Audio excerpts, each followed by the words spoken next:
Fala pessoal, boa noite, tudo bem? Tá começando mais um podcast aí, Londrina Pod em Londrina. Hoje diferente um pouquinho, quarta-feira, especial de Natal. Vocês estão acostumados que o nosso podcast é toda quinta-feira às 8, mas hoje, né, por motivo especial, na quarta-feira de Natal para vocês. Hoje aqui bem acompanhado, estou aqui com o pastor Silas, também com o Adriano e com o Maurício. O pastor Silas já veio aqui, o Adriano e o Maurício não conhecia ainda, não vieram, mas são estudiosos da Bíblia. Vieram aqui falar um pouco sobre o Natal, sobre o significado. Pastor Silas, vamos começar pelo senhor. Quer se apresentar? Paz, a primeira palavra de Natal é paz, né?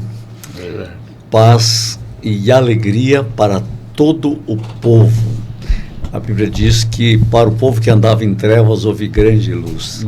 Então eu estou aqui pensando em Natal, pensando nesse fato incrível que foi a invasão, a única invasão boa na história, né? Quando Deus invadiu com amor. Então eu sou pastor Silas, sou professor da universidade nessa área de teologia e temos também uns projetos aí, depois a gente vai falar sobre eles. Bacana. Adriano, quer se apresentar, pessoal? Sou Adriano Neto, sou professor de Novo Testamento, mais ou menos uns 10 anos já. Leciono no ISBEL, agora junto com a Academia de Teologia Viva. E para mim uma palavra que define o Natal é encarnação, né? Deus se fez presente, se fez um de nós, na pessoa de uma criança que é Jesus. Amém. Sou Maurício Mantovani, sou professor do ISBEL, professor do Cetro. Também estou num projeto aqui com os dois queridos, né? Um projeto de Teologia Viva. Estamos aí já na área de Antigo Testamento, aí por uns quase 30 anos, né? Apesar de não parecer, né? Então já estou há algum tempo ali. Pessoal, acho que eu posso até ir embora, vou deixar só os três aqui, porque só tem professor aqui, Silas PhD. Falou em tempo, e agora eu vou ter que falar o tempo, foi só 45 anos. Pronto. 45 anos só de profissão, só de aula? De aula, hein? Meu Deus. É muita coisa. Eu tô até com vergonha, Flash, eu vou embora. Vou deixar só os três aqui. Não. Gente, primeiramente queria agradecer vocês por terem vindo, bacana mesmo. Vai ser muito legal, tem bastante pergunta para fazer, não sei se vou conseguir fazer todas, porque realmente nas perguntas aqui eu sei que a gente vai se aprofundar, vocês vão se aprofundar mesmo no assunto, o pessoal aí são muito estudiosos, conhece pouco sobre a Bíblia, né? Então, pastor, eu queria começar com a primeira pergunta, eu queria perguntar para o senhor, depois enfim, não sei se combina a gente, os três juntos respondendo, ou mas é um debate mais entre amigos, um negócio mais bacana, então dá pra gente ir debatendo sobre isso. Qual que é o verdadeiro significado do Natal para os cristãos? Eu creio que a primeira grande verdade do Natal é o seguinte. Eu vou ler até um texto. Por favor.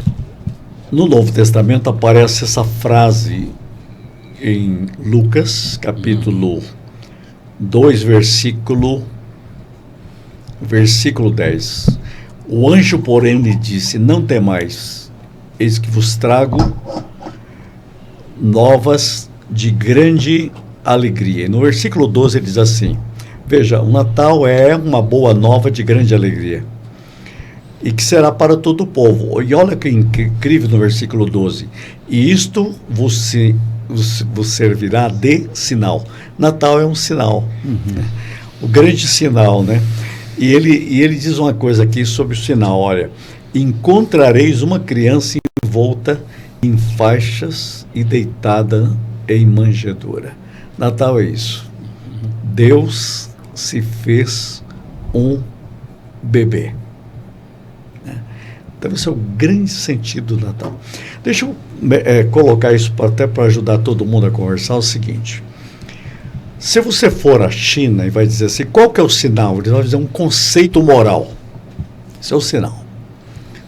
Se for na Índia, eles vão dizer uma luz mística. Este é o sinal. Se você for no mundo grego, há um pensamento filosófico. Este é o sinal. O Evangelho não. O sinal é um bebê. Por quê? Porque Deus se encarnou. Se não compreender isso, não vamos compreender o Natal, né? Então, a verdadeira luz do Natal é esta luz de plenitude da alegria. Esse é o sinal.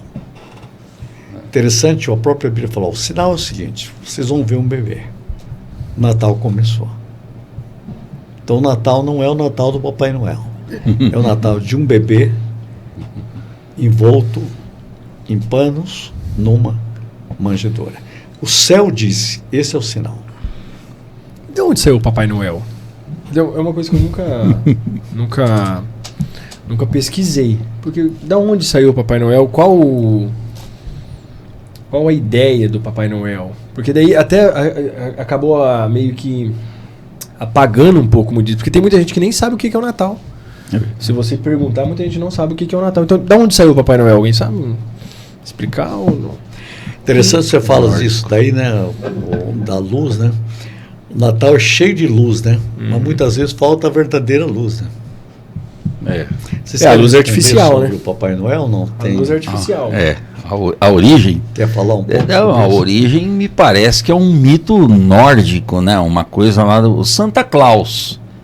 Aquele mito de alguém da mitologia lá dos lados nórdicos, do norte da Europa, e de alguém benfazejo, né? Alguém que faz o bem para as pessoas, distribui, né? E tem a ver também, se não me falha a memória, com o solstício, né? Aquela estação do ano, é uma marca cosmológica que se transformou num mito social. Essa é a verdade sobre o Natal. Mas que no mundo todo se espalhou, principalmente na cristandade, por conta do quê? Por conta da questão comercial. Sim. Ele, na verdade, foi alastrado por uma questão comercial. Né? Mas o verdadeiro sentido do Natal que se espalha por aí, não o bíblico, não o Natal de Deus, mas o Natal social, vamos colocar assim, da cultura, é esse mito nórdico. Né? Até onde eu sei que isso acabou aí. apagando um pouco, né? Essa Sim, questão. Completamente. Acredito. Até porque o 25 de dezembro... O que aconteceu no dia 25 de dezembro? O que aconteceu? Porque a data real não é 25 de dezembro. Não. É debatido, né? Entendeu? É bem debatido. Então, dependendo da tradição teológica que você segue, vai defender, né, uma data específica ou não. Mas acho que o mais importante nessa discussão, né, ou no nosso pensamento teológico, é pensar o Natal numa perspectiva que evoca alguns símbolos. E um desses símbolos é a luz. Não é à toa que nós temos, né, as árvores de Natal com luzes, né, que brilham.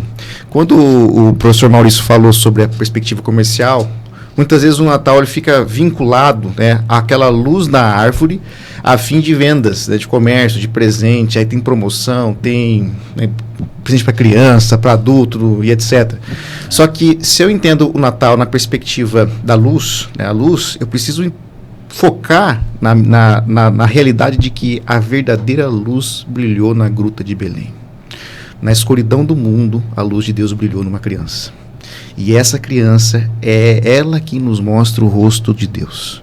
Ela é o próprio Deus encarnado. Então, dentro dessa perspectiva, as luzes da minha árvore de Natal precisam ecoar, sabe, me trazer a lembrança ou me fazer refletir da verdadeira luz do mundo que brilha nas densas trevas da humanidade, né? Então, é dentro dessa perspectiva da luz a gente pensa no Deus criança. Porque, poxa, quem que nunca pensou no texto aqui, por exemplo, de João 1,14, que vai dizer que o verbo se fez carne e habitou entre nós, né? Que nunca pensou no Logos, né? A palavra, no verbo encarnado, e pensa no quê? Pensa em Jesus adulto. Só que quando nós olhamos o Evangelho, e principalmente no viés de Lucas, como o professor Silas acabou de mencionar, nós observamos um bebê. E um bebê fala do quê? Um bebê fala de fragilidade, fala de dependência, sabe? Então, a ideia é que o Deus Criador Todo-Poderoso, a ideia de que João diz que toda a criação foi feita por intermédio dele, esse ser, o Logos, ele é tão poderoso ao ponto de se tornar uma criança. Uma criança que depende da sua mãe, né? Uma criança que que aprende a falar, que aprende a caminhar. E essa ótica do Criador, né, se fazendo criança, é muito importante, porque isso é a ótica do reino. Né? Isso nos traz a cruz, né? A sombra da cruz já está bem no nascimento de Jesus. Porque quando Jesus fala o seguinte, lá fora, né, os grandes dominam sobre os menores, mas no meio de vocês não. Os maiores servem os menores. Então a ideia da encarnação é essa expressão do amor que desce em busca, né, de alguém, né, nessa relação que resulta na restauração da criação. Então o Natal ele tem essa perspectiva da luz que brilha, e dessa luz que brilha numa gruta em Belém, e ali nós temos uma criança, um Deus menino. Né? Essa para mim é uma perspectiva que me faz pensar muito, né? Porque aquela criança precisa de um outro, né, para caminhar, para poder limpar as suas necessidades, higiene básica da criança. E essa criança vai crescendo. O que é isso senão a manifestação do amor, né, do Deus encarnado? Pastor Silas, quer falar? Eu estava pensando aqui nessa maravilha que é, né, a encarnação. Interessante, né? Você pode ter um Natal com Jesus e um Natal sem Jesus, né? E aí, enquanto você estava falando, me imaginei quando os magos chegaram em Jerusalém. Mas cadê o rei? Cadê o rei? Onde ele está? Então, em Jerusalém, o que tinha ali era um Natal. Já tinha acontecido Natal, mas ali era um Natal sem Jesus. E eles precisavam descobrir onde estava o verdadeiro Natal. Muitas vezes, este espaço do Natal sem Jesus continua. Sim. Né? E o verdadeiro Natal é quando você encontra em Belém. E Deus é que faz o primeiro presépio. Né? E Deus constrói um presépio na simplicidade. Por isso que eu quero fazer uma afirmação aqui, Gustavo, muito interessante. Quando ele nasceu, houve luzes à meia-noite. Mas quando ele morreu, houve trevas ao meio-dia. Isto é impressionante. Então, para entender o Natal, é preciso entender o Calvário. Exatamente. Sem entender o Calvário, nós nunca vamos entender a profundidade do que foi o Natal. Por isso que Natal, nós podemos pensá-lo numa festa da redenção. Né? Porque quando acontece, né, de Maria engravidar, isso é um assunto bem complexo, né? Principalmente para o período do primeiro século, de uma moça bem jovem, grávida, e a gente percebe que ela pode ter sido mal falada, não ter sido muito aceita na comunidade, até mesmo por outras questões. Quando o nome é dado para ela da criança, né, quando o anjo fala para ela e para José ele vai dizer o seguinte, vai colocar o nome de Jesus. Aí, por quê? Porque ele vai salvar o seu povo dos pecados. Né? Então a sombra da cruz já está presente ali no nascimento de Jesus, porque ele nasceu para isso, né?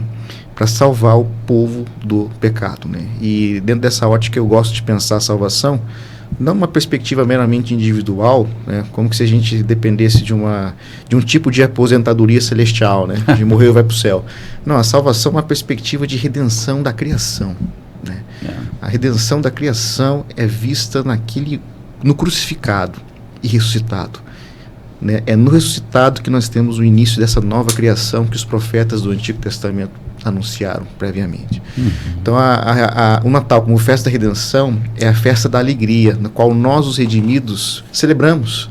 Então ali na ceia de Natal nós estamos celebrando o Cristo crucificado, ressuscitado, mas que primeiramente nasceu bebê, né? Veio a nós como bebê.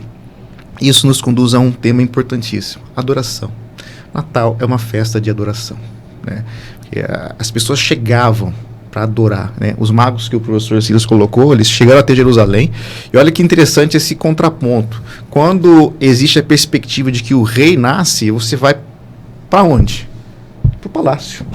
É no palácio que você vai falar, os magos chegaram, sabe? vamos para o palácio, porque o rei nasceu e nós viemos adorá-lo. Herodes vai dizer que era o rei dos judeus naquele período, vai dizer, não, mas não nasceu nenhum bebê aqui. Né? E a perspectiva é que ele chama os teólogos da época para poder analisar a escritura, onde que vai nascer o Messias. E a escritura aponta para Belém. Então a estrela que levou os magos até Jerusalém me mostra, né, a criação apontando para o Cristo, ao mesmo tempo em que a escritura nos dá definitivamente o lugar onde ele irá nascer. E esses magos, eles vão para adorar. Então, o Natal, visto na perspectiva da redenção e da adoração, isso não só pode, mas deve mudar a nossa concepção de celebração, porque diante da mesa do Natal nós estamos em adoração àquele que fez todas as coisas. Estamos em adoração ao Cristo que morreu e ressuscitou. É isso aí. Redenção e adoração. Amém. Queria lembrar uma coisa aqui sobre Natal. A gente precisa também conscientizar as pessoas do contraste que tem que haver entre o Papai Noel e o bebê do céu. Vamos colocar dessa maneira. Esse bebê do céu, que é Jesus, que é a encarnação do próprio Deus humanado em Maria, foi prometido lá atrás.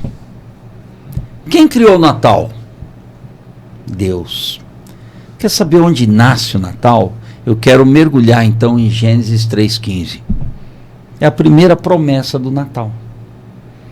E o texto nos diz assim, Gênesis 3,15, lá atrás, que é uma promessa de redenção, você falou. E vai falar também da luz lá em Isaías 9, que o pastor Silas mencionou. E porém inimizade entre ti e a mulher, entre a tua semente e a sua semente. A semente da mulher, te ferirá a cabeça. Olha a promessa da redenção. É o Natal. É o Deus que vai nascer de uma mulher sendo humanado numa criança. Aqui é a ideia. O projeto Natal começa aqui. Esta te ferirá a cabeça e tu te ferirás o calcanhar. Ferir a cabeça significa acabar com a autoridade. Por isso que aí eu preciso ir para Isaías 9. Pastor Silas, na hora que ele falou, eu já pensei nesse texto eu aqui. Também. Isaías 9, né? É o texto característico do profeta Isaías falando sobre a pessoa de Jesus e a promessa da sua encarnação. E quando o pastor Silas tocou na questão da luz, está aqui no verso 2. O povo que andava em trevas, Isaías 9, 2, andava em trevas, viu uma grande luz. E sobre os habitantes da região da sombra da morte, resplandeceu a luz. Olha que coisa linda. Natal é a luz de Deus vista na vida de uma criança, na pessoa e na obra de uma criança, prometida lá, depois da queda humana. Natal de Deus é a antiqueda. É o remédio para a nossa queda no pecado. O Adriano mencionou a questão do pecado. Então isso é para a gente começar a refletir um pouquinho, falar, né? Isso aqui e na multidão dos conselhos há sabedoria. Cada irmão está colocando aqui, está desmistificando essa ideia de que Natal é só presente. Eu não sou contra a arvorezinha, o presente. Isso é um ritual social que as famílias fazem. São símbolos, né? São símbolos, não há nada demonizado nisso. E já está implementado também, né? Sim, sim, nada. Você pode dar um presente adorando Jesus. Sem problema. Você pode ter a sua árvore de Natal. Sem problema algum. À luz do que você falou, deixa eu falar uma frase. Claro. Olha só. Onde o povo vivia? Na sombra da morte. Exatamente. Viver sem Cristo, diz aí o profeta. Exatamente. É viver na sombra da morte. Mas o Natal traz o quê? A luz da vida. Então você tem a sombra da morte e a luz da vida. Ao contraste. Então você tem dois natais aí, né? Você pode um Natal sem Jesus é sombra da morte. É isso aí. Não, pode botar um mundo de luz aí que não vai faltar a grande luz, né? Agora, a luz da vida, é que faz a diferença. Essas luzes aí tem que Ótimo. gastar milhões, né? Igual gasta aí pra poder fazer. Não, mas isso bonito. não é energia elétrica, não. É a energia do céu. Exatamente. É a E vida mesmo do assim, céu. igual o professor Ciro falou, né? E mesmo assim, nem se compara com a... Exatamente. Mas esse negócio de Papai Noel aí, não sei o que, de presente, eu até brinco com a minha esposa. O Papai Noel vai deixar presente pra você, filho. Papai Noel não, eu. Eu que tô comprando, eu vou ficar, o Papai Noel vai ficar com mérito. O papai que foi na loja, né? Se ele quiser, que traga o dele, né? Compramos lá uns presentinhos, tá lá, né? A gente eu falei assim, não, mas é o papai que comprou. O papai comprou. Às vezes ela fica brava assim, né? Mas não é que a gente tá quebrando o encanto. Brincadeira, depois eu falo, não, filho, mas dá vontade de falar, pô, o cara vai ficar com mérito? Vai não. Você dá presente, se esforça aí, trabalha, doidado aí. É que nem a história da cegonha, né? Não foi a cegonha que trouxe. Não foi não. Foi a mamãe que ganhou na maternidade. A figura do Papai Noel, ele tem uma importância na tradição cristã, né? Então, desde São Nicolau, né, que é um santo da Igreja Católica, sim. Né, e também a gente vê o próprio Papai Noel nas obras de C.S. Lewis, né, nas Crônicas de Nárnia ele aparece. Nárnia, né, então, eu entendo que o Papai Noel do comércio, ele desfigura, Sim. Né, o São Nicolau, né, o Papai Noel da tradição cristã. Então, acho que uma coisa tem que ser diferenciada da outra, né? É importante essa distinção. É importante, né? O Natal, ele demonstra, ele expressa o poder de Deus, né? Só que em Jesus nós vemos uma redefinição de poder. Como eu estava dizendo agora há pouco, né? O rei nasceu, os magos foram direto lá no palácio do rei. Só que o nosso rei, ele é diferente. O nosso rei, ele não senta num trono de glória como o de Herodes. O trono dele é uma cruz. Ele reina a partir da cruz. O nosso Deus, o nosso rei não nasce no palácio do império. Ele nasce na simplicidade. Sim. Né? O apóstolo Paulo vai dizer isso, né? Que ele, existindo em forma de Deus, não quis por usurpação ser igual a Deus, mas se esvazia. Então, nesse esvaziamento, nós temos a figura de Jesus, muitas vezes desprezada, muitas vezes as pessoas viravam o rosto, mas é naquela figura ensanguentada no madeiro, na cruz, que nós vemos o rosto de Deus revelado. Onde que nós vemos o rosto de Deus? No crucificado. É ali que Deus se faz presente. E o mais interessante nisso tudo é que o texto de João 14, quando diz que o verbo se fez carne e habitou entre nós, a palavrinha habitou no grego, você pode traduzir ela para o português como tabernaculou, ou armou a sua tenda entre nós. Tabernaculou entre nós faz referência ao tabernáculo que Deus mandou construir lá no Antigo Testamento. E o que esse tabernáculo ele nos mostra? Ele nos indica que Deus está presente no meio do seu povo. O tabernáculo nada mais é do que a intersecção de céu e terra. A presença de Deus no meio do povo. É onde a glória de Deus se manifesta. Não é à toa que quando Moisés e depois Salomão consagraram tanto o tabernáculo quanto o templo, a glória de Deus encheu o lugar. E quando João diz que no Logos encarnado nós temos o tabernáculo vivo de Deus andando entre nós, ele vai complementar dizendo, e vimos a sua glória. A glória de Deus naquele homem, naquela criança que a luz brilhou à meia-noite, que o professor Silas falou, né? Isso resume, Natal é Deus entre nós, Deus se fazendo presente nas nossas misérias, nas nossas angústias, nos nossos medos, nas nossas ansiedades. Deus está presente, Natal é isso. Jesus ele não está presente no sentido distante. Quando ele encarna, quando ele é batizado por João, ele está no seu ministério, ele está entre pessoas. Ele não está entre os fariseus ou escondido num grupo de estudos com os saduceus, os escribas. Ele está com o povo que o Evangelho lhe disse que eram pecadores. Interessante essa frase sua, né? Eu lembrei de um teólogo que disse ele veio e fez o tabernáculo entre nós. A afirmação desse teólogo é linda. Ele diz assim: ele se tornou o nosso vizinho. Que coisa extraordinária, hein? Quer dizer, Deus veio para ser nosso vizinho. E por isso o Kierkegaard diz algo incrível. Ele diz assim: ele é o mais contemporâneo entre todos os nossos contemporâneos, porque ele está presente. Deus presente. Então, por isso que não adianta discutir Natal, dia 25 de dezembro. O verdadeiro Natal é todo dia onde no coração nasce Verdade. A esperança Verdade. e a fé se renova cada outro teólogo disse: todo dia é Natal, naquele que canta e celebra a glória do grande rei. Verdade. Verdade. Todo dia é Natal. Todo dia é Natal. Boa colocação. E uma coisa que me chama a atenção também, ainda usando Isaías 9, só que eu quero ir para o verso 6, que é também continuidade daquela promessa feita lá em Gênesis 3,15. Esse menino, essa criança que vai nascer e esmagar a cabeça da serpente, está aqui estampada no verso 6 do capítulo 9 de Isaías, que diz assim: porque o menino nos nasceu.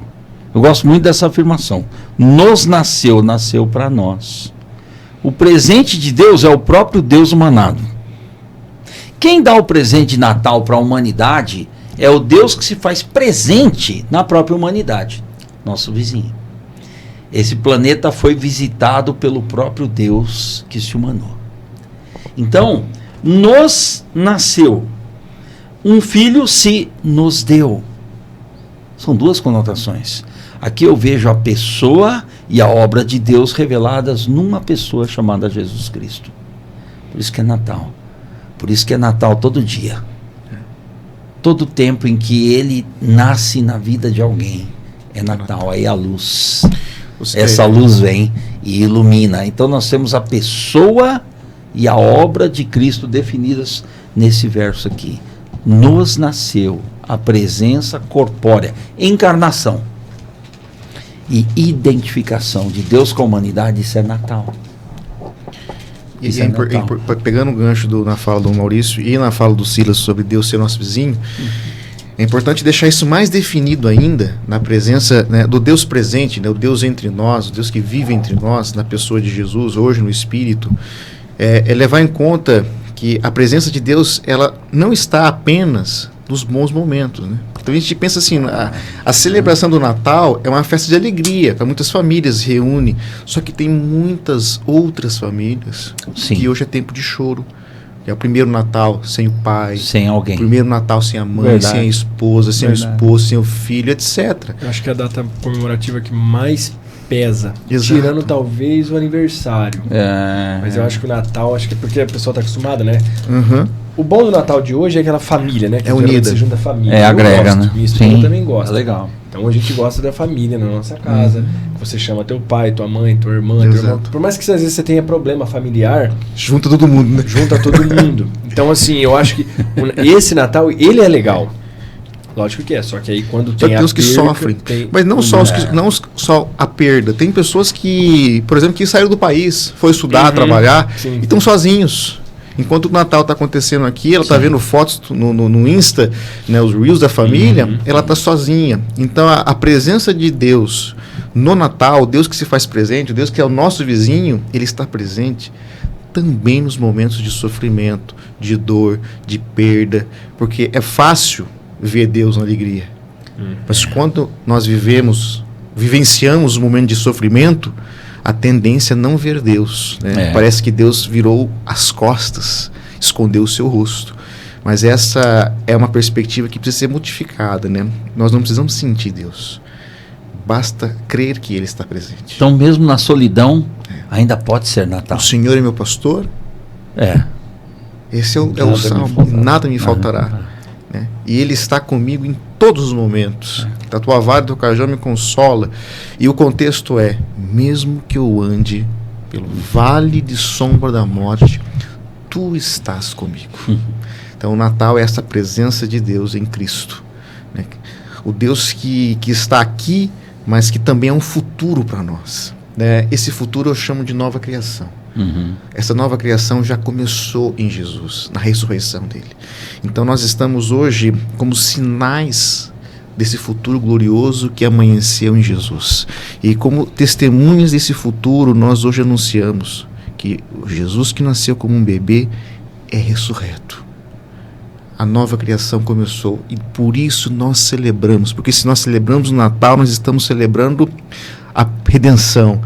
E a redenção é uma festa da Páscoa que a gente vai celebrar depois, outro contexto, mas não tem como não ver o eco da redenção no Natal. O Natal sem redenção é um Natal sem Jesus.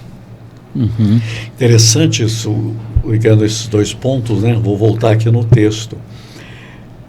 Você imagina em Gênesis, Gustavo, acontece a queda, a gente pensa que Deus vai chegar punindo. Isso muitas vezes nas religiosidades o pessoal acha, não, Deus chegou bravo, expulsou todo mundo, não. A primeira palavra de Deus foi o Evangelho. Exatamente. O Evangelho, a gente chama de proto-evangelho. Você imaginou que a primeira pregação do Evangelho na Bíblia foi feita por Deus? E é interessante que ele falou para o diabo. Sim. Falou, olha, você vai ser inimiga dessa mulher e vai ter Natal. E esse Natal, por isso que o diabo ficou preocupado com esse Natal a vida toda. A gente quis escapar com o moleque. Porque ele disse, ele vai destruir você. Então, interessante que a mulher também está nesse contexto todo, Sim. né? Sim. Mas se o diabo trouxe uma vitória, a derrota veio em seguida, porque veio uma promessa do Evangelho. Né? O Evangelho não está lá, o Evangelho chegou aqui. Uhum. O pai chega e diz assim, olha, haverá Isso aí. Natal. O menino, uma O menino. criança, será a resposta a um ventre onde vai ser o lugar da encarnação. Essa é uma das coisas mais lindas que tem na Uhum. Bíblia. A mulher vai ser a plataforma da vitória. Por isso que Maria não pode ser desprezada como muitos tentam, né? De forma Maria, alguma. Maria, De forma não, alguma. não. Maria foi o ventre que Deus usou para se humanar, para estar aqui, para visitar a gente. Ela não pode ser desprezada, mas É. também ela não pode ser Adorada. igual é por alguns. Hoje, bem menos, né, do que até antigamente, assim, Embora igual os avós, né? é importante Ela própria destacar, sabia disso. embora é importante Declara destacar isso. que na teologia católica, né, Maria nunca é adorada. Né? O que acontece é nos desvios populares. Isso. Né? Tem isso também. O Silas estava falando um negócio que é interessante e isso me remeteu ao mundo da literatura, né? E mais uma vez eu trago o C.S. Lewis nas suas crônicas. O Papai Noel ele aparece em Lewis, né? Ali o Lewis, no romance dele nós estamos vivendo um inverno muito grande, né? Ali no mundo Sim, de da Nárnia. feiticeira lá, em Nárnia, Isso, né? e quando aparece a figura do Papai Noel, já é um lembrete de que o Natal está chegando e que o inverno que é um tipo de maldição, vai acabar. E esse Papai Noel, em Lewis, ele está apontando para Aslan, que é um tipo Que é o leão. de Jesus hoje, né? O Lewis ele constrói essa narrativa para as crianças, Sim. fazendo esses paralelos. Então, se nós queremos entender o Papai Noel dentro da perspectiva cristológica, vamos Sim, dizer, sim. ele sempre vai apontar para Jesus. Vai apontar pra Se Jesus. acontece uma perspectiva contrária, né? Pegar um lado comercial disso, aí nós estamos desconectados daquilo que queremos dizer. Né? Então, Verdade. acho que isso é bom pensar. Eu penso uma coisa que o Adriano falou, eu quero voltar a esse ponto. Gustavo, a gente tem que trabalhar uma coisa só, forte, a nova criação. Uhum. A velha criação não está bem. O mundo está confuso. O ser humano não deu certo sem Deus, sem Cristo não funciona. Por quê? Porque nós somos criados para Ele, né? Então, eu tenho feito agora uma observação seguinte. Você vai em Gênesis, você tem uma serpente. Você vai em João, você tem um cordeiro. Aqui você tem uma serpente numa árvore. Aqui você tem um cordeiro numa cruz. Uma cruz. Aqui você tem uma serpente que trouxe o pecado para o mundo de alguma forma. Aqui você tem, eis o Cordeiro de Deus que tira o pecado do mundo. Então não dá para desvincular Natal da nova criação. O que Deus promete em Gênesis já é a nova criação. Então, quando há o acontecimento do Natal, eu queria citar Billy Graham aqui. Lá nos Estados Unidos, quando diz que o homem chegou à Lua, embora tem gente até hoje questionando isso, né? Não vou entrar nisso, mas o presidente da República, o presidente dos Estados Unidos, diz assim: hoje é o dia mais importante da história da humanidade. O homem pisou na Lua. Foi essa a afirmação. Billy Graham mandou na hora um recado, um telegrama: o senhor está enganado. Uau. O maior acontecimento da história da humanidade foi o nascimento de Jesus. E isso que nem pisaram na Lua naquela época. Aí criar discórdia, mas... Mas você imagina o Billy Graham dar uma dessa naquela época. Todo mundo está acreditando plenamente, correto? Mas diz que o presidente voltou atrás. Não, o maior acontecimento realmente foi o Natal. Olha só. Jesus nasceu. Que bom. É que às vezes ele foi infeliz ali, ele não imaginou isso, às vezes ele quis falar de um fato ali que realmente naquela época para eles era um...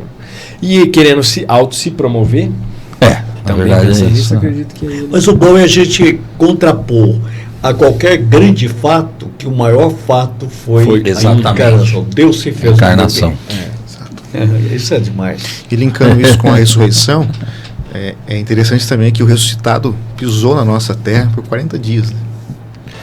Então, nós temos Jesus encarnado. Sim. E nós temos Jesus ressuscitado como sinal, né, do presente, para o presente daquilo que Deus irá fazer com toda a criação. Ou seja, aquilo que Deus fez em Jesus, ressuscitando dos mortos, Ele fará com toda a criação. De Jesus é esse sinal. Então, o ressuscitado pisou na nossa terra, na velha terra, como garantia da nova. A nova criação chegou. Nova criação. A nova criação chegou. Né? Poxa vida. Então a gente pode dizer que a nova criação, na verdade, é o projeto da criação restaurado. Isso. Sem pecado. Sem pecado. Sem queda. Mas há um fato que teologicamente é lindo, que é a transfiguração de Jesus na ressurreição. Por quê? Porque ele é a primeira matéria criada, ressuscitada. Você imagina o que aconteceu ali, é um negócio fantástico, né? Esse vai ser um outro podcast para a gente falar de ressurreição. O Wright chama isso de transfísico. Transfísico. É uma ideia que é físico, não anula o físico, ou seja, a ressurreição de Jesus corpórea. O corpo é físico, só que é um físico transformado. Exatamente. Porque é muito extraordinário isso, porque você vê o ressuscitado, ele come. Ele chega com os discípulos, os caras estão boquiabertos, e ele fala o seguinte: não, toca aqui. O que você tem para comer aí? Tem peixe. Ele come na frente deles. Sabe? Isso ele não perde um peixe assado. Não, isso ultrapassa o conhecimento. Então, o corpo ressuscitado é transfísico na visão do Wright. E o ressuscitado um dia foi uma criança. Né? Ele não precisava abrir a porta também, né? Não precisava. Transfísico. Parecia isso é uma coisa para além do totalmente doida. Quando a gente fala de nova criação, né, e dentro dessa perspectiva do transfísico, geralmente a gente pensa no abandono da criação, da terra, né? Vamos morrer, vamos para o céu, a igreja vai ser tirada daqui, etc, etc. Mas quando a gente olha para a teologia bíblica e para a ressurreição de Jesus, nós observamos que o Deus que ressuscitou Jesus promete uma nova criação, que o Apocalipse chama de novo céu e nova terra. Né? O Apocalipse finaliza assim: a nova Jerusalém descendo do céu. Então a perspectiva da nova criação é essa consumação no qual céu e terra estão unidos novamente. Você já reparou um detalhe no que você falou? A criação, então Deus não descarta a criação. Perfeitamente. Nem apesar da queda, porque tudo que ele criou era bom. Hoje a criação... é uma restauração. A criação, o grego, assim, ele é bem específico, né? Em Romanos 8 fala assim, que a criação espera ansiosamente a revelação dos filhos de Deus. É isso aí. Então a criação não é descartada, a criação vai ser salva. Exatamente. E o corpo ressuscitado de Jesus é um corpo de matéria. Por isso que os padres antigos diziam, né? Eu creio na ressurreição da carne, era um contraponto aos gnósticos, né? Que negavam a carne. E hoje, infelizmente, a gente vê algumas pessoas negando a matéria numa perspectiva de fuga da criação. Mas o Deus que ama a criação, ele não descarta, pelo contrário, né? Ele encarna, ele desce para salvá-la, para redimi-la. Né? Então o Natal é para a gente lembrar que Deus está chamando de volta a perspectiva da própria criação. Também. Porque se há uma redenção, é para voltar. Deus não tem dois projetos. Olha, criou, caiu, vou plano B. Vamos jogar isso aqui fora, né? Plano B, só existe jogar isso aqui plano. fora e vamos para outro canto. Não. Um abandono, né? Em Gênesis, no jardim, nós vemos céu e terra unidos. Sim. O pecado, a queda de Adão, traz uma cisão disso, né? Nós vamos ver céu e terra unidos novamente no tabernáculo, que é essa intersecção, que o tabernáculo é tipo de um microcosmos, né? Ele representa toda a criação. Nós vamos ver céu e terra unidos em Jesus, que é o tabernáculo vivo, o próprio Deus encarnado. E nós vamos ver céu e terra unidos quando, na vinda de Jesus, ele restaurar toda a criação. Então, e céu e terra unido com pessoas ressuscitadas, exalando vida da vida, significa a adoração e Deus habitando no meio do seu povo. Eu posso ler uma frase rapidinha aqui? Claro. Um pouquinho. É uma frase que eu elaborei já há algum tempo atrás, que a vista não está ajudando, mas estou vendo assim. Aumento a letra. Não. Natal é o Deus criança, o amor em pessoa, gerado em Maria, para que pudéssemos conhecê-lo pessoalmente. Que lindo, hein? O amor em pessoa. Se a gente permitisse que o Espírito de Deus nos sensibilizasse, nós estaríamos chorando agora. Ou seja, o amor encarnou e vestiu. O amor vestiu pele humana. Essa luz que ela irradia do próprio Deus, dizendo por que eu existo. Isso é Natal. Maurício, o Apocalipse nos mostra, dentro da sua linguagem simbólica, etc., o trono de Deus no céu. Então João é levado, ele vai ver coisas extraordinárias. Só que ele finaliza com o novo céu e nova terra unidos com o trono de Deus na terra. Exato. Sabe? Ou seja, o céu vai descer, é o que você está dizendo. O clímax da redenção é Deus habitando entre nós e enxugando lágrimas. Meu Deus. Onde não haverá mais sofrimento. Sabe, mas a gente está saindo do Natal. Não, o Natal aponta para tudo isso. É a totalidade disso. Se tirar o Natal, se entender o Natal sem a ressurreição, sem a cruz, sem a nova criação, está faltando. O Natal aponta para essa realidade. E hoje nós podemos, hoje nós choramos, nós temos lágrimas. Só que a igreja, como sinal escatológico desse futuro glorioso que iniciou em Jesus, ela pode, em forma proléptica, também enxugar lágrimas. É a ação da igreja como testemunho na cidade, na vida. E o enxugar lágrimas da igreja hoje é um testemunho do Deus que definitivamente irá enxugar todas as nossas lágrimas. Isso é o Natal. Você está dizendo que Deus precisa visitar a vida humana, então a igreja tem essa missão de visitar a vida humana. Exatamente. Levando Deus para a vida humana. É expressar a nova criação. E é interessante quando você pensa em Cristo nessa perspectiva do Natal.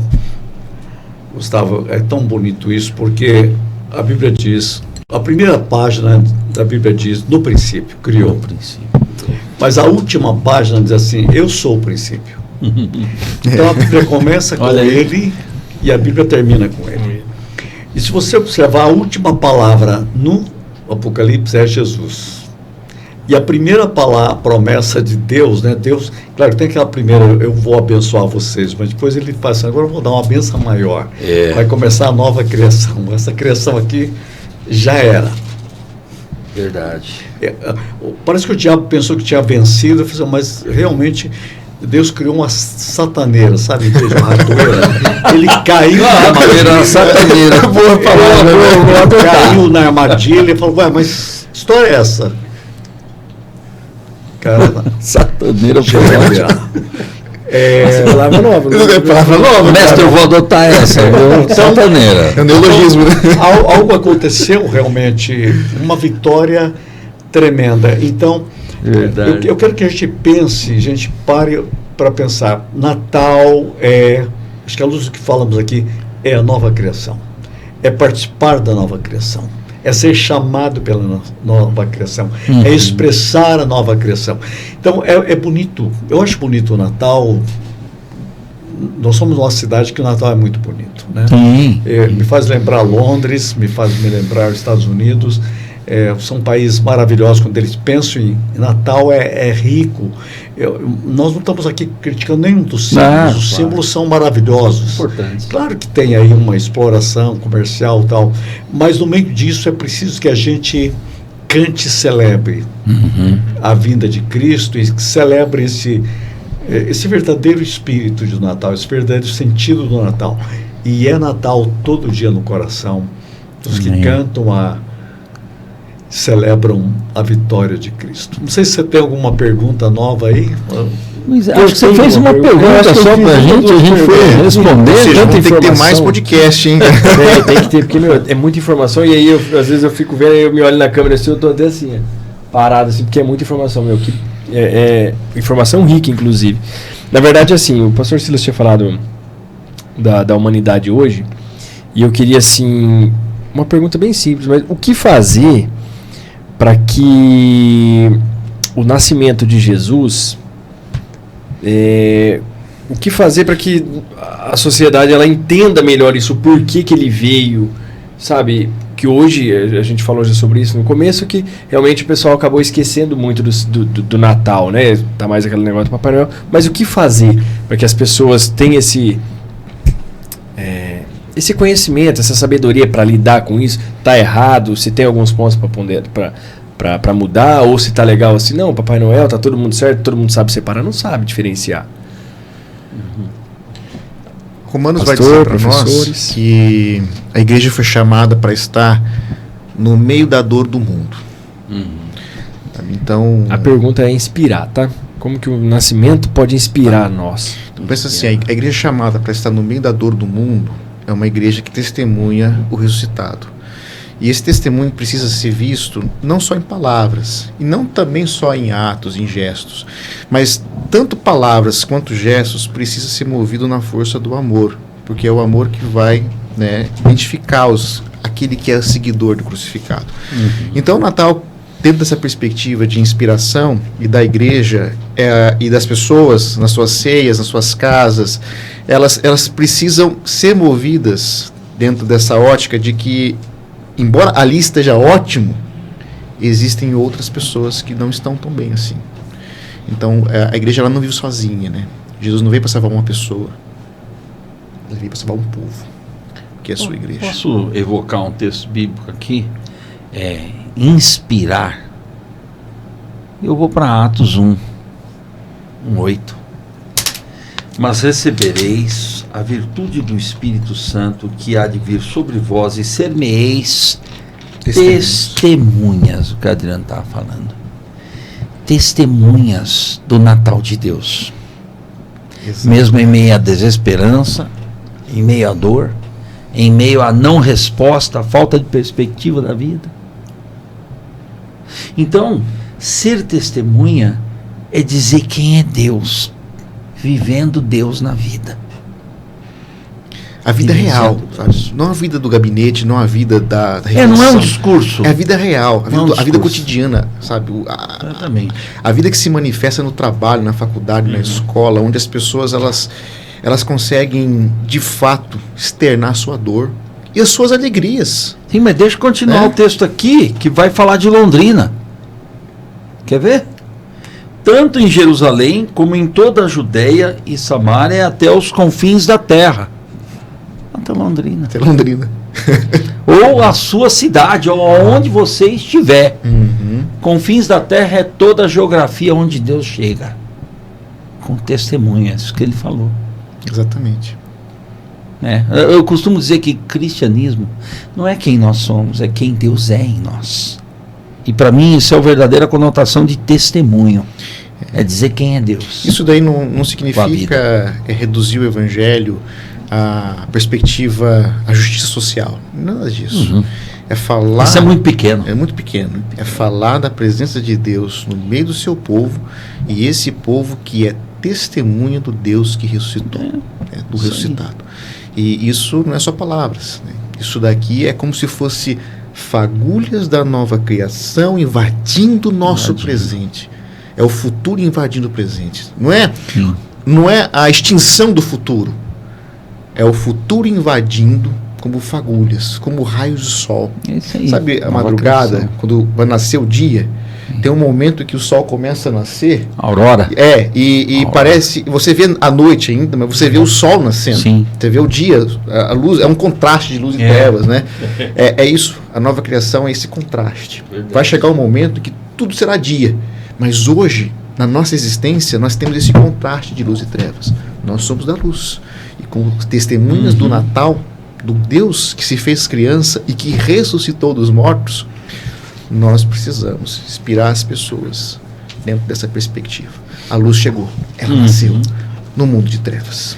Eu acho que também uma palavra que podia ser colocada à luz da sua pergunta está na resposta do que o Adriano leu hoje. Vimos a sua glória. Sua glória. Esse ver a glória, interessante que não é ouvir sobre a glória. Vimos. Né? Você tem que falar da glória. Não, você tem que mostrar a glória. E o que é glória? Porque glória é o que se perdeu com a velha criação. E o que é glória? É o que se encontrou na nova criação. Né? Então, glória, para mim, a melhor definição que eu encontrei teológica de glória é desfrutar de Deus. Os reformadores descobriram isso.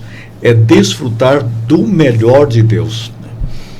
Bem, é isso que é o verdadeiro sentido do Natal. Nós estamos tem que crescer no coração das pessoas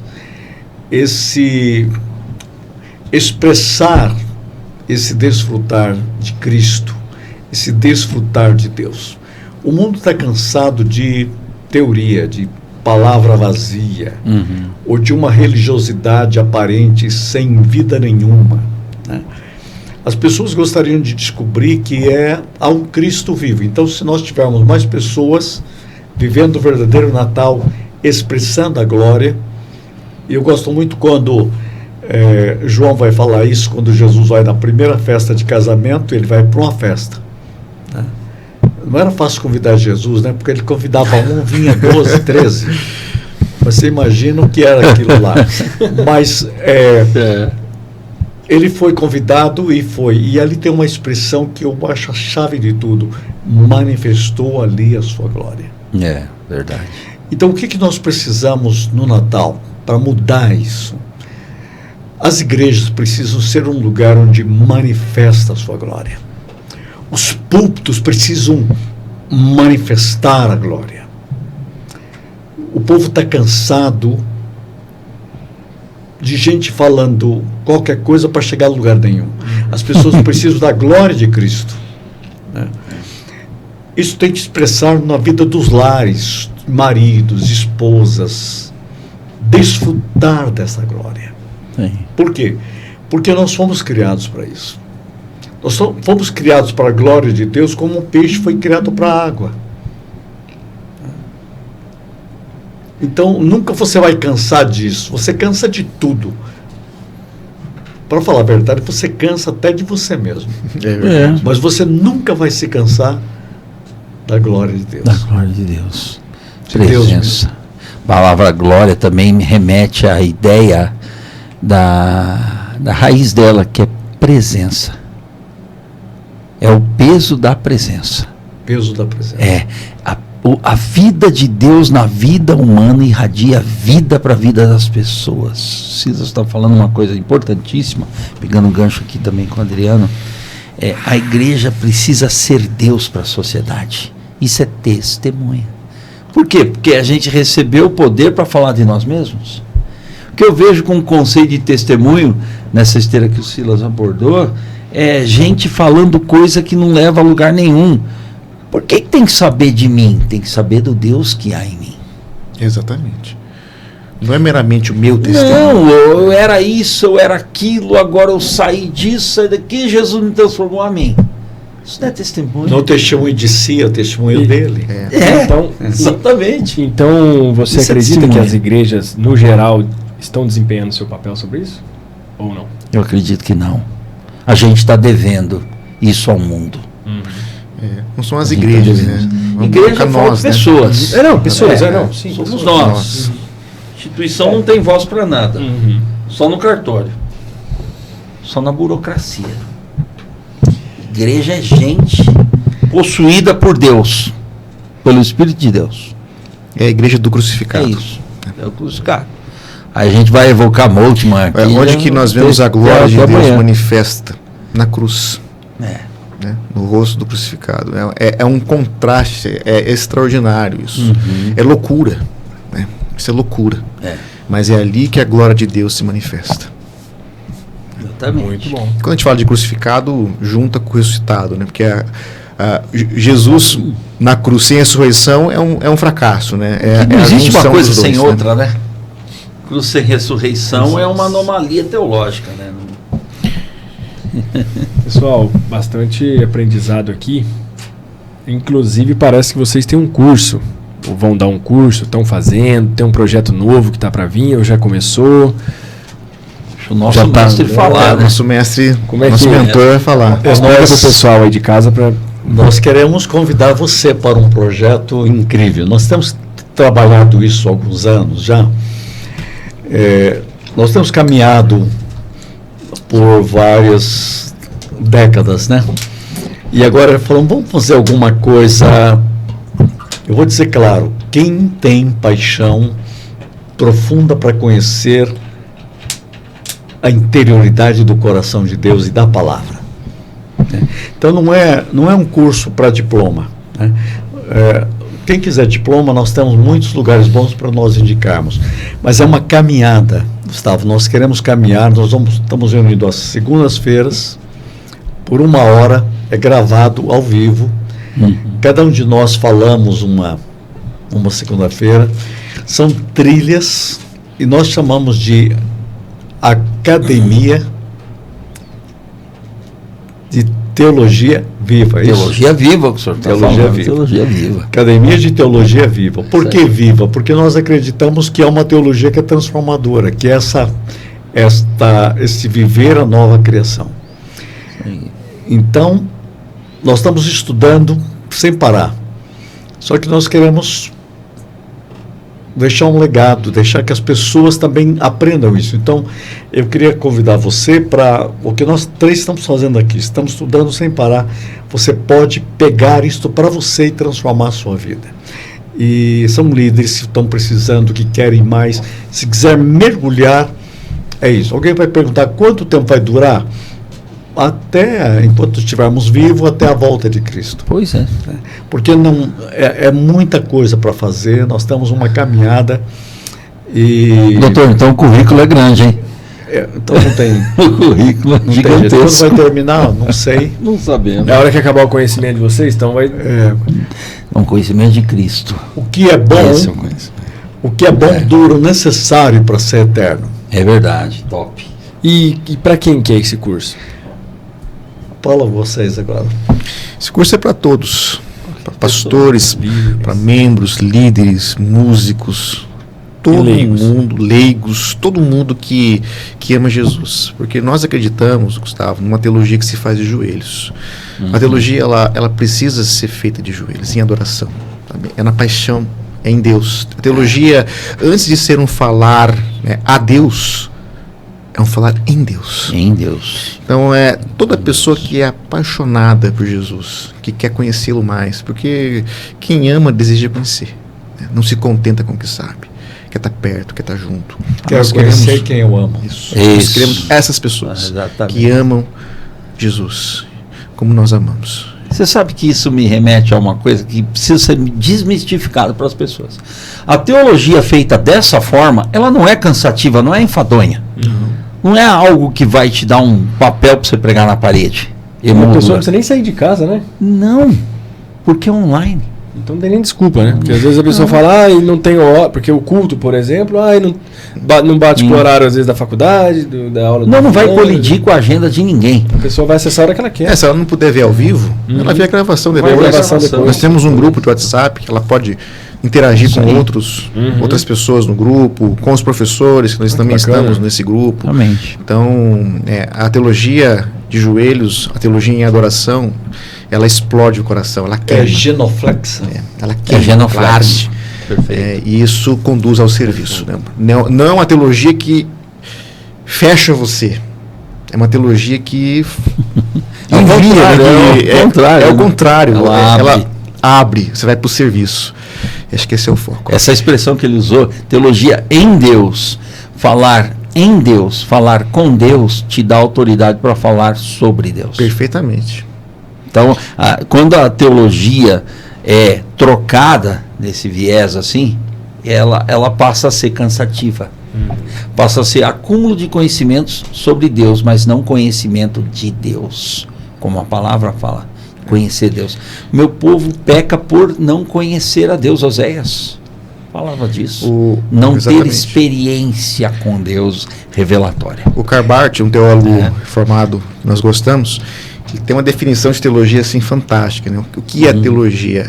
É a logia definida e fundamentada pelo Theos. Pelo Theos. Ou seja, é o discurso fundamentado pelo próprio Deus. Exatamente. Então a teologia que está em Deus, ela vai nascer não só da leitura, mas é da leitura, da oração, da contemplação, da adoração. É dessa vida, né, que se resume também na vida da igreja, né, na palavra, nos sacramentos, é nessa vida comunitária. Né? Deus não veio para salvar uma pessoa. É um povo, é o povo dele, é a igreja dele, que nós fazemos parte. Interessante essa expressão em Cristo, em Deus. Em Deus. Há uma diferença. As pessoas falam assim, adorar a Deus. O cristão vai além, ele adora em Deus. Verdade. Vamos orar a Deus. Os pagãos oram a Deus. O cristão não, ele ora em Deus. Ele ora em Cristo. Ele ora no Espírito. Né? Então, para nós, a compreensão é o seguinte: teologia é um falar de Deus na presença de Deus e para a glória de Deus. Teologia é andar com pés descalços numa caminhada de vitória. Acho que você andou dando uma aula sobre isso. Quando os dois estavam no caminho de Emaús, eles tinham uma teologia na cabeça, só que é uma teologia fraquinha, que os afastava do projeto de Deus. Então você tem muita teologia, mas eu não... tem mesmo. A teologia dos dois de Emaús não aguentou a cruz, não aguentou a situação e estavam indo para uma noite escura de Emaús. E tristes. Uma teologia da melancolia. Verdade. Aí eles recebem uma aula de teologia. A melhor aula de interpretação bíblica dada. A primeira aula de teologia foi dada pelo ressuscitado. Interessante, a primeira palavra do Evangelho foi Deus no Gênesis. Mas a primeira aula de teologia foi dada pelo ressuscitado. E a primeira articulação teológica, cristológica, foi de Maria, mãe de Jesus. Sim. Olha que interessante. Aí você tem o ressuscitado dando uma aula. O que eles falaram? Não ardia o coração? A verdadeira teologia leva a arder o coração. Isso que a gente chama de teologia viva. Ela não apenas arde o coração, mas ela nos incendeia. Então, se você quer ser incendiado, é bom destacar venha conosco. Que geralmente a teologia ela é vista como apenas para líderes, né? Pastores. O que você faz? Você faz teologia, você vai ser pastor? Nem sempre. A pessoa que faz teologia é pastor.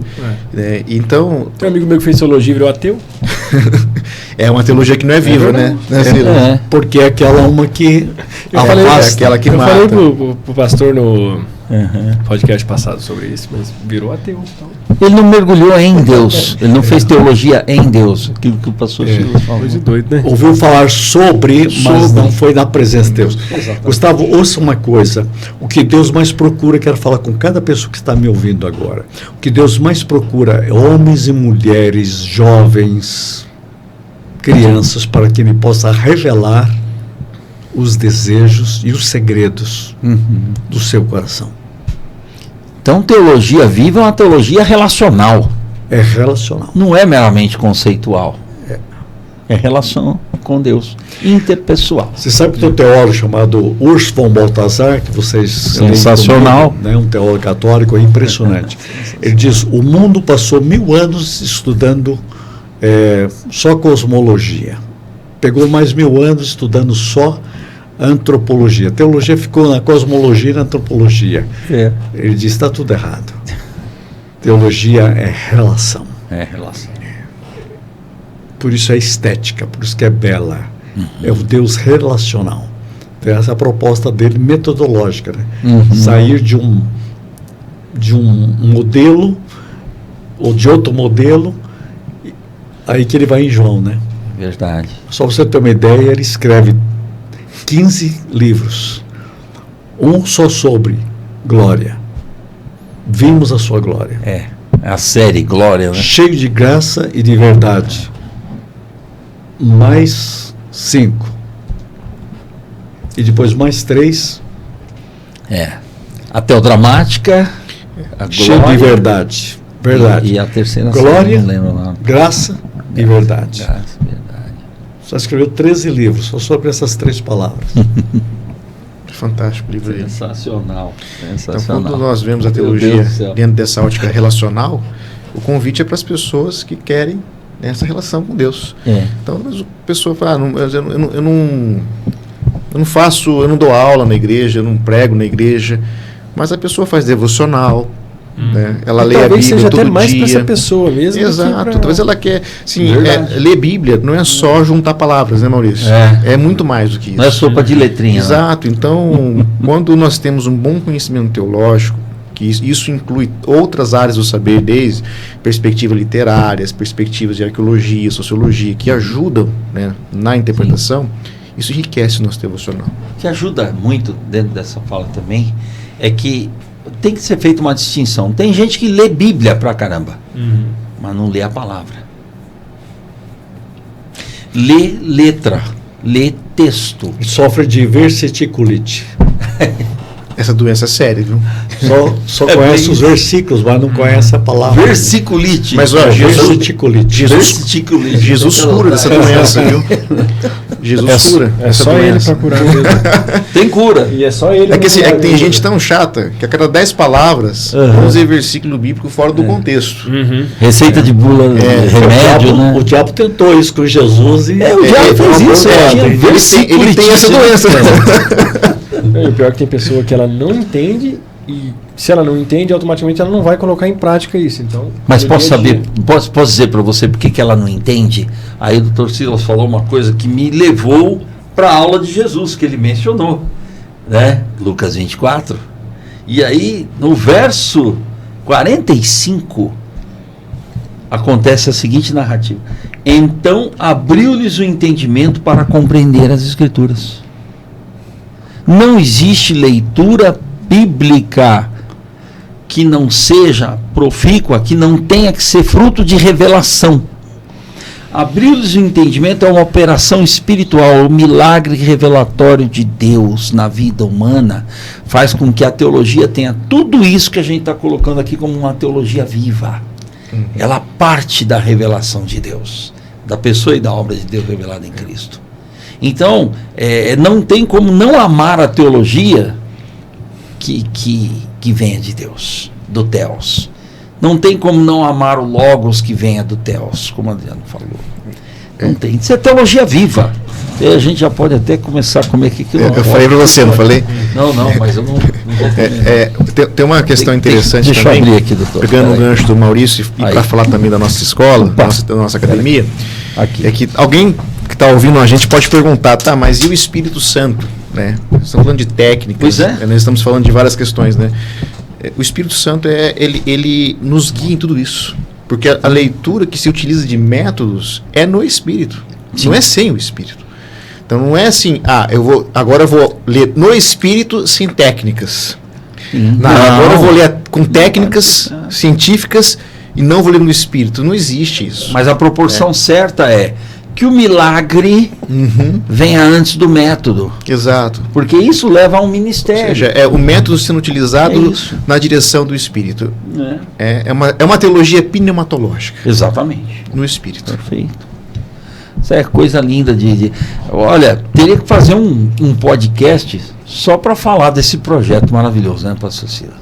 Esse projeto da Teologia Viva. Estamos aqui. É para isso que a gente está aqui. Depende de você. Não, vamos fazer. Acho que agora, pelo horário, você vai ter que terminar. Então, deixa eu só ler para a gente fechar aqui. Eu tenho uma frase que eu escrevi há algum tempo atrás, uma pregação que eu fiz na minha igreja, e tem uma frase só para concluir o Natal sobre a definição. Eu coloquei bem assim: Natal, Deus se fez próximo de nós, percorrendo como homem o nosso caminho, assumindo a nossa miséria para nos comunicar a sua vida. Natal, portanto, é Deus presente na história das nossas vidas e o seu rosto revelado no menino que nasceu na noite do mundo e que veio habitar entre nós. Acho que eu queria fechar com isso. Eu queria fechar minha fala de Natal dizendo o seguinte, deixar o pastor Silas fechar por último, porque ele é o nosso mentor aqui. Natal é isso aqui. Vós sois o sal da terra, vós sois a luz do mundo. Isso é Natal. Deus se fez bebê. Em meio à noite fria e estrelada, uma luz suave, uma nova alvorada. Um presépio simples, um cenário infante, e Deus se fez um bebê, tão frágil e amante. Em palhas deitado, um rei pequenino. Choro de criança, o mais doce hino. Uau! Mãos pequeninas, um olhar tão puro, o Criador do mundo em momento singelo e seguro, longe dos palácios, da pompa e riqueza, escolheu o amor em sua plena grandeza, e Deus se fez um bebê, carne e osso, para mostrar ao mundo um caminho novo e formoso. Meu Deus! O menino Deus que veio para ensinar que o amor verdadeiro é saber perdoar, que a esperança nasce em qualquer lugar e que a fé nos guia como a estrela a brilhar. Neste Natal, que a luz deste infante ilumine os corações daqueles que estão nos ouvindo agora, né, a cada instante, e que o milagre da vida em seu terno embalo nos lembre que o amor é o maior regalo, pois em singela manjedoura, com terno olhar, e Deus se fez um bebê para nos salvar, e nesse mistério de amor sem medida encontramos a paz, a verdadeira guarida. Uau! Isso é Natal. Sensacional. Deus se fez bebê. É isso aí, pessoal. E o senhor vai passar esse poema para todos nós. Ok. Para a gente disseminá-lo, difundi-lo. Lindo. Bem forte. Muito lindo. Pessoal, eu queria agradecer vocês. Queria, de verdade, agradecer o pouco do conhecimento aí que vocês passaram pra gente hoje, que 1h30 é pouco. Foi quase 1 hora. 1h20 mais ou menos, foi pouco de conhecimento, porque realmente aqui dá para ficar 3 horas fácil, assim, debatendo. Queria agradecer mesmo de verdade, queria agradecer o pessoal de casa também pela audiência, e Feliz Natal para todos. Mais alguma coisa, Silas? Feliz Natal. Feliz Natal. Feliz Natal. Feliz Natal. Feliz Natal. E 3 horas fácil, basta a pizza. Chegando a pizza, 3 horas é fácil. Dá para passar ainda, né? Obrigado, pessoal. Boa noite, Obrigado. viu? Obrigado, bom Natal para todos. Tchau, tchau. Tchau, tchau.